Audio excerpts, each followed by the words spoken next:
Our next speaker is Camilla Rees, MBA. She's a researcher, health educator, and expert on the biologic and health effects of RFR. She's founder of electromagnetic.org, Campaign for Radiation-Free Schools, Manhattan Neighbors for Safer Telecommunications, and co-founder of the International EMF Alliance Oslo. Welcome, Camilla. There is a wireless elephant in the room, and when we talk about the wireless elephant, we're talking about the radiation that's emitted from, not only the tower that you see in the picture, but from the Wi-Fi router in schools and from all the devices that are connected. This is actually how we need to be thinking about this invisible stressor, this invisible energy force. It's really moving, and it's disrupting the natural harmony that we have in our bodies. The safety guidelines today that the manufacturers have to comply with are based on a false premise, and this is the crux of the issue.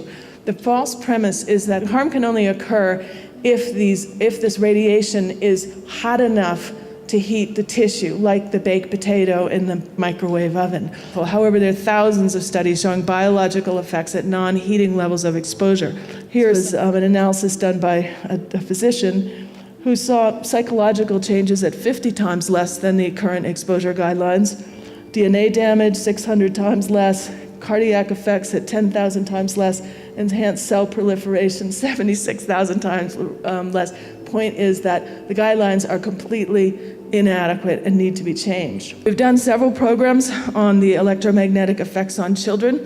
Well, definitely effects in utero, and cognitive function, attention, memory, perception, learning capacity, energy levels, emotions, poor sleep, DNA mutations, social skills, reaction time, motor function, distraction, hyperactivity, inability to focus on long-term tasks, fatigue, impaired fertility, and autism.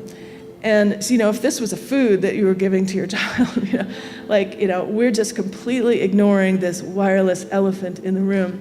This is what's called a dosimetry graph. It measures the radiation, not just in a static moment in time, but every half a second averages. The body is responding to those peaks and pulsing.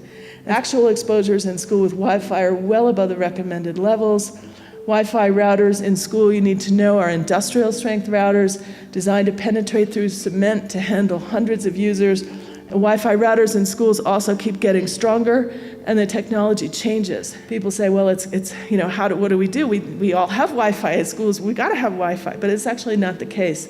This is a company in Sausalito, California, Octawired. This designed many scenarios for how you can hardwire a classroom.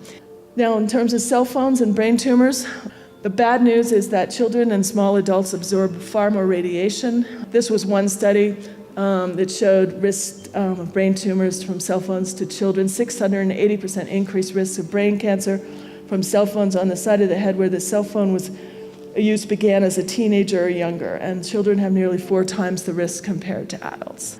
There are also fertility effects on children from the radiation. This was from a study done by 12 institutes in 7 countries in Europe called the Reflex Report, and it just graphically shows the impact on the DNA. The question is this technology actually helping the educational goals that the schools have for children?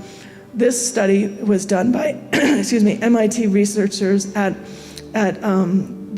West Point, and they showed that the results from our randomized experiment suggest that computer devices have a substantial negative effect on academic performance. We are cooperating with a deliberately destructive technology. Here is what the American Academy of Environmental Medicine says about Wi-Fi in schools. Adverse health effects from wireless radio frequency fields such as learning disabilities, altered immune responses, and headaches clearly exist and are well documented in the scientific literature. Safer technology such as the use of hardwiring is strongly recommended in schools. Thank you.